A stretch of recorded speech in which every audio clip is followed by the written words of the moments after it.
Today, we're going to talk about childhood experiences for good and bad. But before we do that, let's just do a quick recap of what we talked about so far. In Module 1, we explored the concept of resilience. We delved deeply into our past, tracing back to primitive times when our ancestors faced constant danger and uncertainty. Despite these hardships, they survived and passed on essential survival skills through the generations right down to you. This is where our resilience comes from, a combination of inherited traits and learned behaviors. I talked about how resilience isn't about bouncing back without a scratch, but more about learning and growing from adversity, understanding what we need to heal or manage in our lives to live a balanced life where we're living out our true potential instead of being stymied by the things that limit us. Our survival skills are encoded in our DNA and influenced by epigenetics, where certain traits can be switched on or off depending on environmental factors related to stress. One of those factors is how you grew up. In Module 2, Getting to Know Your Nervous System, we shifted our focus away from the historical to the physiological. We learned about the autonomic nervous system, which operates on an involuntary level, controlling our fight, flight, freeze, or fawn responses without conscious thought. We also touched on how ongoing stress can keep us locked in a heightened state of alertness, which can be exhausting and damaging to us long term. It's crucial that we understand these mechanisms not as our enemies, but as ways that we're trying to keep ourselves safe. We also want to understand them so that we can manage them better. And that's something we're going to be talking about later in this course and in the courses that follow. If you would like to get started right now on learning some of the tools that we've been talking about, go to our website, bbgtv.org, and click to take the resilience quiz, and it'll give you some more information about the building blocks for life. Now for Module 3, Your Childhood and Adverse Childhood Experiences. This is a good quote by Lemony Snicket about childhoods, but it's a really good one. It's a sad truth that childhood can be dark and difficult, and that memories of such times can remain with us throughout our lives. Yet, it is also true that light can emerge from this darkness and that a child's resilience can be stronger than suffering. I unfortunately know a little bit about childhood adversity, and I know a lot of people who've suffered a lot. And I don't need to describe what a bad childhood is because I think we pretty much know what it looks like. But it's also true that people who have had great childhoods have problems when they become adults too. And people who have terrible childhoods grow up to overcome their adversity and live really powerful and great lives. But there are things we can do to mitigate some of the negative things that come up in childhood. But first, let's talk about ACEs, adverse childhood experiences. Adverse childhood experiences comes from a study that was done in the 1990s. The way we learn this is through a couple of researchers who were studying smoking and weight gain at Kaiser, which eventually became the famous Kaiser study on ACEs. They were having good success doing some talk therapy with adults struggling with weight gain and quitting smoking. But then the participants in the program would drop off and regain their past unhealthy habits. Dr. Vincent Folletti, one of the researchers, asked one of his participants who had been losing weight why she had relapsed. She said that she was getting memories of abuse, sexual abuse, from her childhood.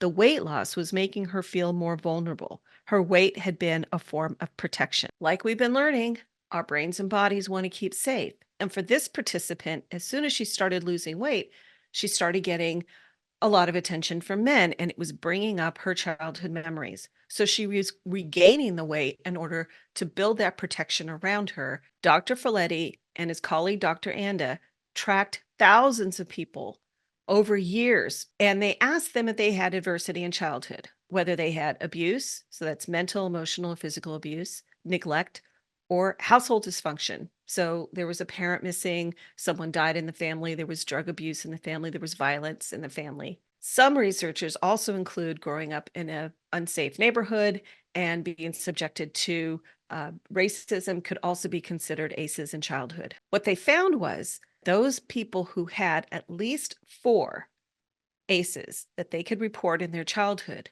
were then becoming sick over time with diseases like heart disease, lung disease, kidney failure, some forms of cancer, diabetes. They tended to be overweight, sedentary, had problems at home and at work, and often suffered from anxiety, depression, and even increased rates of suicide. Since then, that study has been replicated over and over. The connection between childhood adversity and physical and emotional problems later in life is pretty well established at this point. There's another researcher, Bessel van der Kolk. He says that in childhood, there are several things that are impacted by early adversity. One is kids' brains start to develop differently. Trauma can disrupt the normal process of brain development. It can actually impact the way our brains develop so that we're more in tune to feelings of threat or unsafety. ACEs can also affect how we see attachment or relationships, bonding, feelings of closeness with another person. That can be all shaped by our early experiences, causing us to not be able to connect with people as easily or to have dysfunctional relationships. We can also experience something called learned helplessness, where in childhood, you don't have control over your lives. You don't have a say in what's happening to you. And so there are behaviors that come up from that that just kind of like nothing I do makes a difference. Whatever is happening to me, maybe I deserve it. I should just take it. So those kinds of perspectives on life can carry through into adulthood. What does that mean? It means that in adulthood, your brain and your body are both working together to hyper vigilance, keeping you safe, finding things all the time that are irritating to you, that are triggering you, that are getting you in a state where you feel like you have to do something. And so that something could be running away from things or fighting, arguing, shutting down, procrastinating, putting things off, um, people pleasing. These are all behaviors that can come out of a stress response, and particularly one that begins in childhood. There's something else that I want to talk about, and that is what happens to your brain. So let's talk about it from the perspective of a child. Let's say there's a child who is in a household where there's a lot of fighting, there's domestic violence, and they see an argument in the morning, and then they go to school. And that argument has revved up all of those nervous system responses. And then they go to school and they're expected to sit, at a desk and learn their lessons. But their nervous system is just cascading with feelings.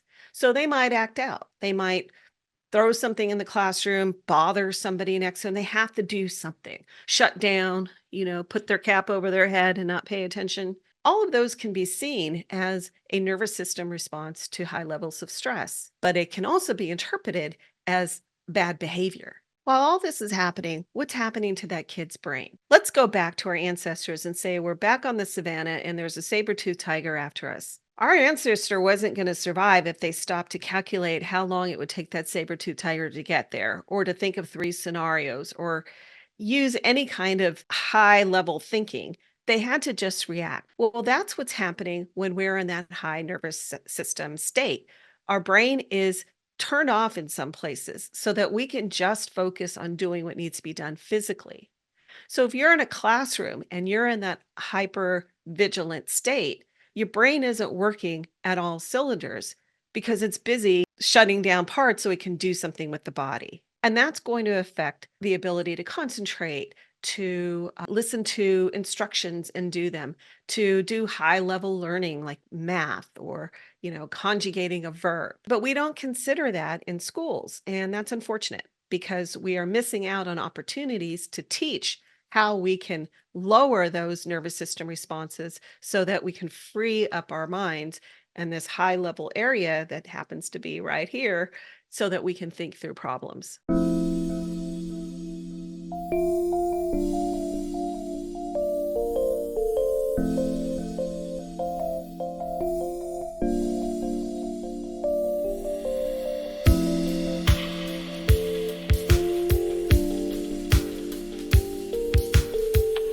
Don't forget to download the free workbook, You and Stress and Owner's Manual. There you'll get a lot more detail on some of those nervous system reactions so that you can start to understand what is happening to you personally and then develop some of the tools that we're going to talk about. That's what we try to do when we build resilience is first become aware of what it is that's going on in our minds and our bodies and our spirits, how these things affect how we see ourselves in the world. So, right now, you might be saying, Jennifer, this is a little sad, or maybe a lot sad. And I'm not sure where this is going because all you're doing is telling me all the things that can go wrong, but I'm not. What I'm doing is giving you information about how things work inside of us, not just you personally, but all of us as humans. We have these shared responses. And we all come from childhood, some good, some bad. And those things all influence the way in which we're going to behave today. But we have another concept that I want to lay down for you before we go to the next module, and that's something called plasticity, brain plasticity. It simply means that our brain is able to learn new things. And by learning new things, to form new habits, to form new perceptions of the world, to new perceptions of ourselves. Through that plasticity, another gift from our ancestors, we're going to be able to implement these tools that we're going to share with you in the final module when you create your own special toolkit. But next, we're going to do one more thing, and that is to understand how the world today, the people around you, the culture in which we live in, the society, the things that are happening around the world are affecting us personally and affecting you. So let's go to the next module. You're going to find some really interesting stuff about how we react to other people and why many of us are reacting in very intense ways to people who do not think like us. And we're going to learn a little bit about how to unravel some of that and how to use what we know to our advantage.